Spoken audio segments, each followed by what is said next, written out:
I cut my finger making lunch, so I placed an order for some Band-Aids a couple minutes ago, and now they're 4 seconds away.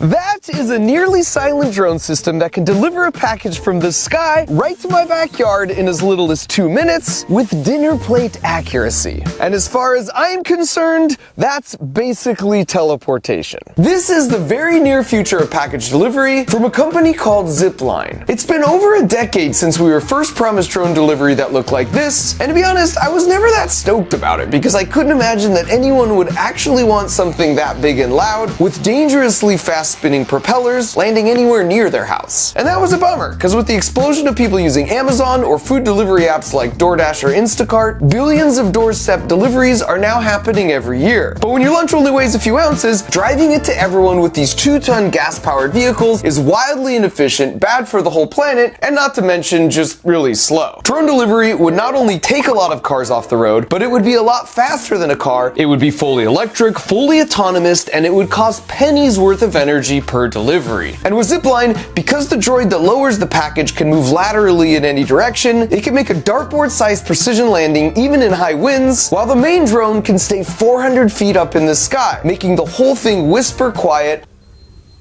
That is very quiet. Also due in part to the clever design of these really funky propellers. As you all know, I only make about 10 videos a year, and while most are just sort of ridiculous,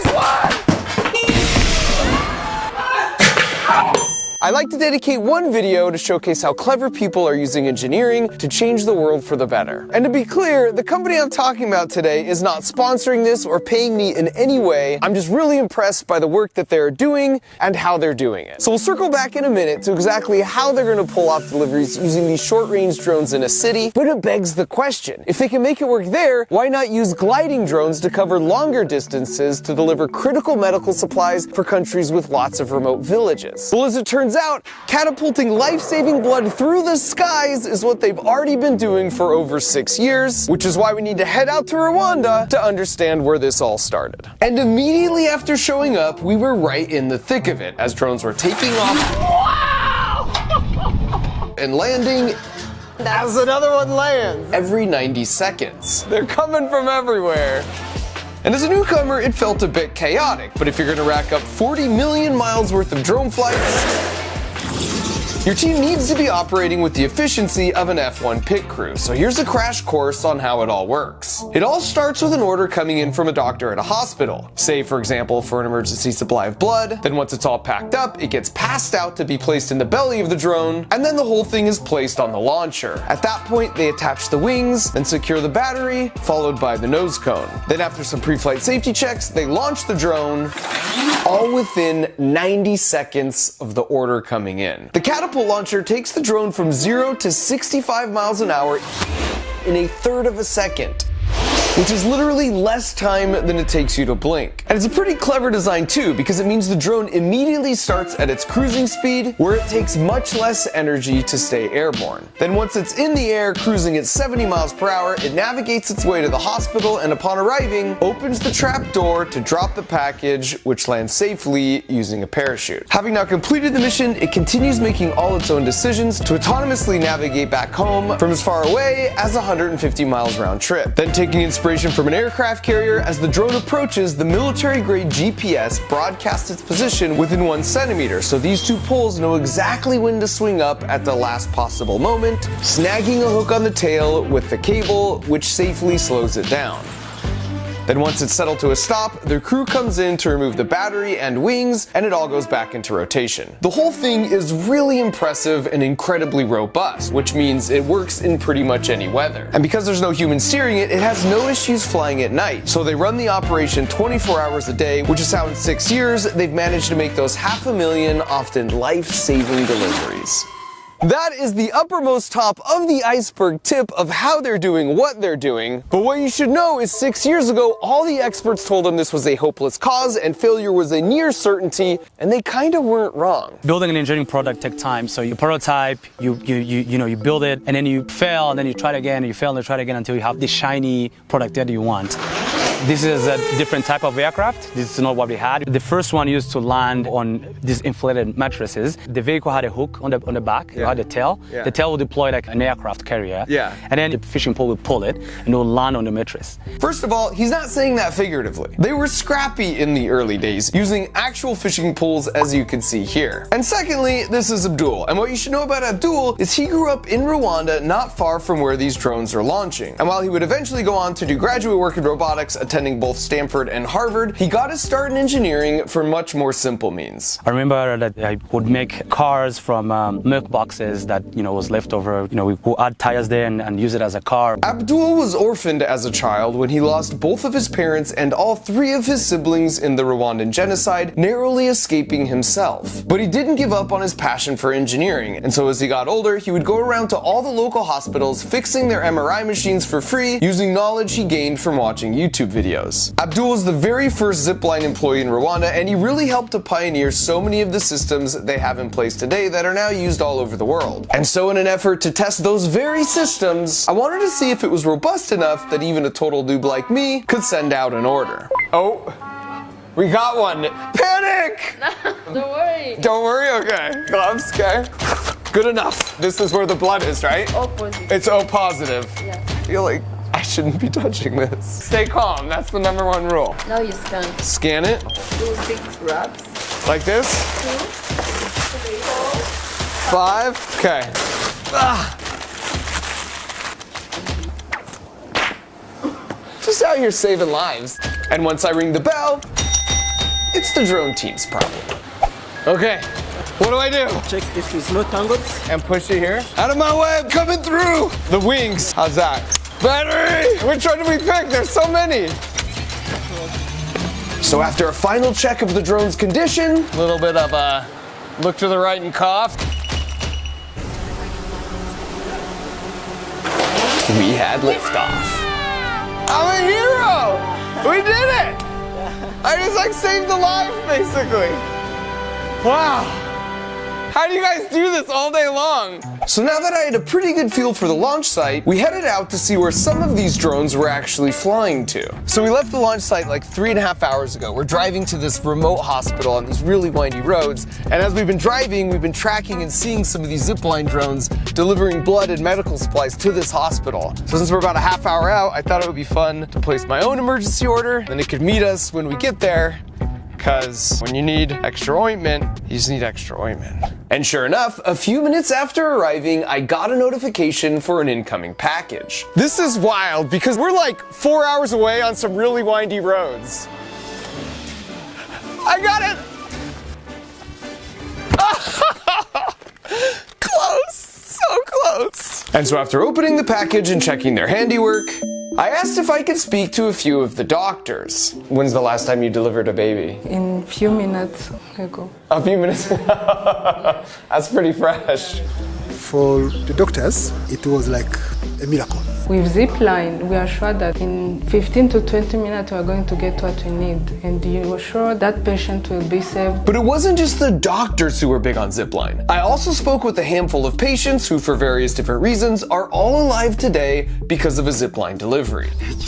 Every time when I see the drones around, I just think that someone's life is going to be saved. And that's kind of true, because their drones have reduced in-hospital maternal mortality by 88%. Zipline has 2 launch sites that give them coverage for pretty much anywhere in Rwanda, but they also have operations running in all of these countries. And while they serve 3,000 hospitals globally today, that number will be 10,000 by the end of the year. Alright, so we've covered their long-range country delivery drones, which means we've now got the context to talk about their short-range city delivery drones. But first, I just have to interject here and say I was blown away by Rwanda as a country. I mean, right out of the gate, their stoplights are really cool because they're just countdowns till the light turns green. They can balance and carry pretty much anything on their heads, and there's motorcycle taxis everywhere. And given that when in Rwanda, you do as the Rwandans do, whenever possible, that's how we got around ourselves. What a freaking boost. Everyone was also super friendly everywhere we went. Well, not everyone, because if you stop to play soccer with some random kids, am I good? Am I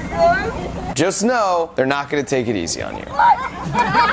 Besides the fact that Messi seems to like it, before traveling there, the only real thing I knew about Rwanda was the Rwandan genocide that took place about 30 years ago. And while there are still plenty of battle scars, as horrific as that was, it sort of galvanized the country into a period of healing and solidarity as a single Rwandan people instead of divisive ethnic groups. For example, on the last Saturday of the month, literally everyone spends the day picking up trash and volunteering in their local communities. And that's one of the reasons you hardly see litter anywhere. The other one being 15 years ago, they were one of the first countries to ban all single-use plastics. There was just a pervasive optimism in the air. Everyone was moving with the purpose everywhere we went. Not just working hard, but working smart with their resources on hand. Yeah, buddy! Including their improvised soccer balls. For over a decade, attending school up to age 16 has been both mandatory and free, and when you combine that with leapfrogging to new technologies like drone delivery, for the last decade, their economy has been growing at 4 times the rate of the US economy, while their violent crime rate has been 15 times less than the US. And finally, the most awe-inducing part of the whole trip was when I hiked to see an entire family of mountain gorillas up close in the wild, which was equal parts adorable and terrifying.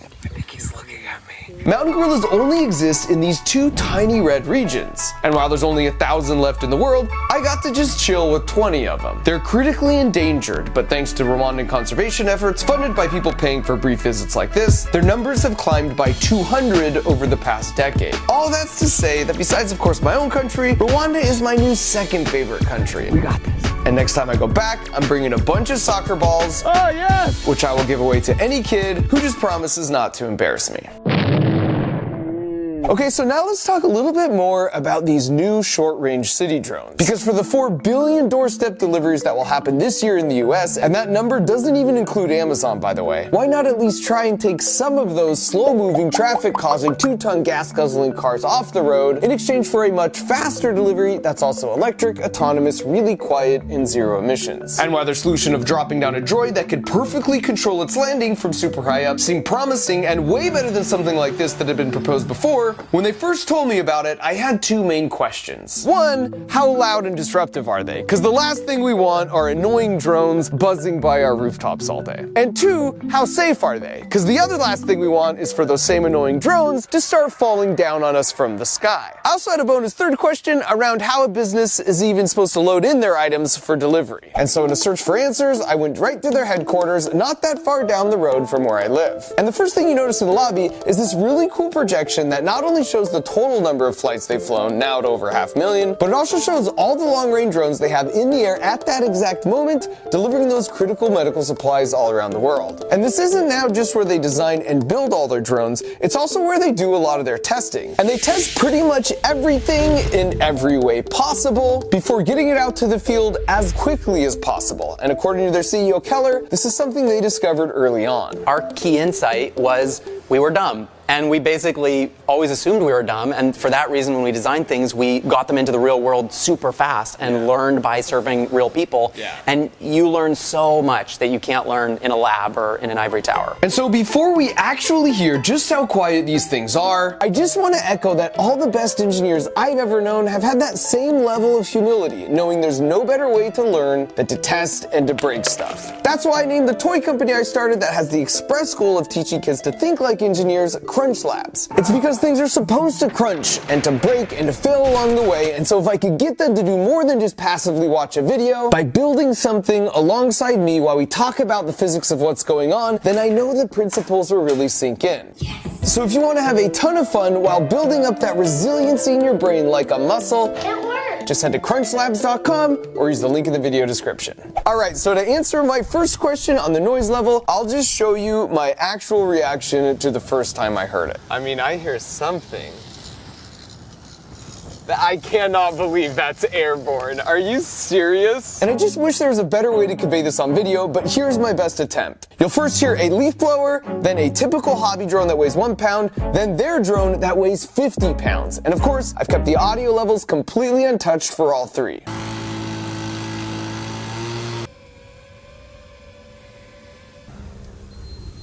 That is whisper quiet. That is very quiet.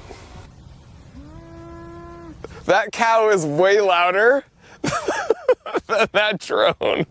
I bet the mic picked up that cow. And this test was incredibly surprising to me because I sort of just assumed the weight of a thing would exactly determine how loud the propellers will end up being to keep that thing in the air. But it turns out that's not actually true even if you just look at nature. Pigeons, for example, sound like this. But with owls, there's an evolutionary pressure to be as quiet as possible, and as a result, their flight sounds like this.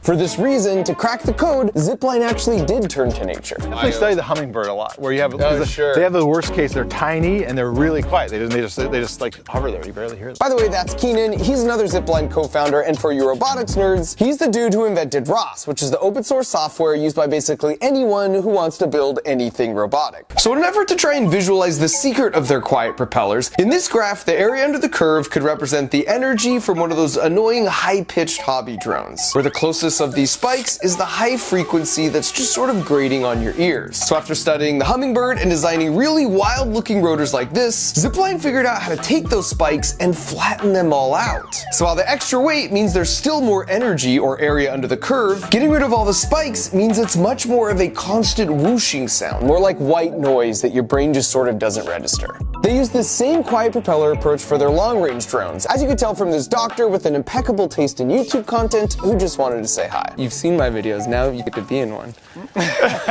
Have you seen the planes fly over and deliver the supplies here? I have not yet seen one come and deposit something here. That's amazing. There was just 15 deliveries in the last hour. They're really quiet. If I would have heard it, I would have, gone to see it. For my second question regarding safety, just like when sending something to Mars, all their critical systems have backups on board. In engineering, we call this redundancy, and they even demonstrated for us how if one propeller stops working, it could still fly due in part to the large back propeller that picks up the slack. And that back propeller is pretty clever, by the way, because it's what propels the drone forward as it moves across town, but then it turns down 90 degrees to help steer and create extra lift while it's stationary and dropping down the droid. In addition to the redundancy, a whole aircraft parachute is automatically deployed if there is a problem that's sensed, or if the drone just loses power altogether. And because of their painstaking engineering efforts, it's worth noting in the 6 years they've been operating for those 500,000 flights, they've had exactly 0 incidents causing any injury. As for my third bonus question around how the drones get loaded up, in the most simple case, something like a grocery store could reserve some parking spots as a loading zone. Or as one of the Zipline engineers told me, you can take a window from your local pharmacy and turn it into this portal. So the droid would come down the chute, then some ASAP items like these would get loaded inside, then it goes back up the chute, into the drone, and off for delivery. For healthcare, if you were really sick and say on a 15-minute video call with your doctor, by the time the call was ending, your medications could be on your back porch so you don't have to leave your house. You could also imagine how this could work with a distribution center or a large retail store. More than 90% of people in the US live within 10 miles of a large retail store, and Zipline drones conveniently can make a 10-mile round trip while carrying up to 8 pounds. An additional win for the planet here is you don't need to use all the cardboard to box it up because it doesn't have to survive being shipped out on a big truck.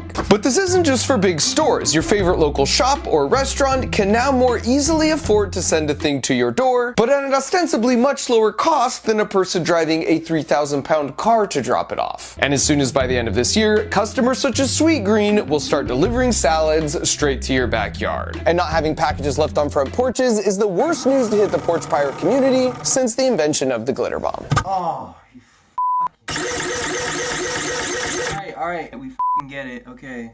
Alright, so if your mind isn't already blown, let me try one final time by planting a seed for something we might see much further in the future. And to be clear, this is not at all from Zipline. It's just an idea that won't leave my head after seeing all this, because it stands to reason if the system can work for packages, it should be able to work for humans, right? In other words, imagine a bigger drone, let's say it's an ambulance, with more powerful but equally quiet propellers parked so high up in the sky you can hardly see it. Then it lowers the entire cockpit like the droid, which could quietly touch down in your driveway. So you hop in, or they put you in on the ground, then it reels you in so you can glide above roads and traffic straight to your destination, only to be dropped off safely in the same manner. Alright, so finally, I just want to wrap up with the coolest part of all of this by far. The whole time we were there, kids would be lined up at the fence to watch the drones be launched and captured over and over. In fact, one kid came up specifically specifically wanting to show Abdul what he'd built completely on his own. And in that moment, it was impossible not to compare the complexity of this build to the simple milk carton version Abdul grew up making. Because here you have Abdul, who bears a scar on his head from the same machete that killed his entire family as a child, not only using his engineering knowledge to save the lives of his people, but more importantly, to inspire the next generation of problem solvers to dream even bigger. It's the type of thing that leaves you feeling a little bit of that contagious Rwandan optimism for the future and the incredible potential of us mere humans. In the future, your CrunchLabs box just might come from the sky. And the best part of Abdul's story is how, using the superpower of engineering, they literally willed something into existence that is now saving lives. And as it says on the box, my goal with CrunchLabs is to help you think like an engineer. That means you know how to think critically and break a problem down into manageable steps. Thinking like an engineer makes you a better soccer player or piano practicer or math studier because you're resilient. And just like Abdul, you know the importance of failing a bunch before you finally hit that breakthrough.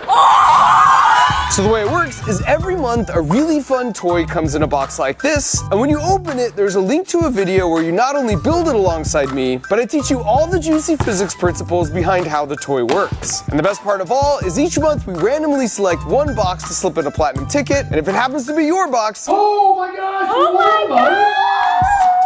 then you're coming out right here to CrunchLabs to design with me and my team for a day. So if you want to unlock the superpower of learning to create and build whatever you could dream up, use the link in the video description or go to crunchlabs.com and order your BuildBox subscription today. Thanks for watching.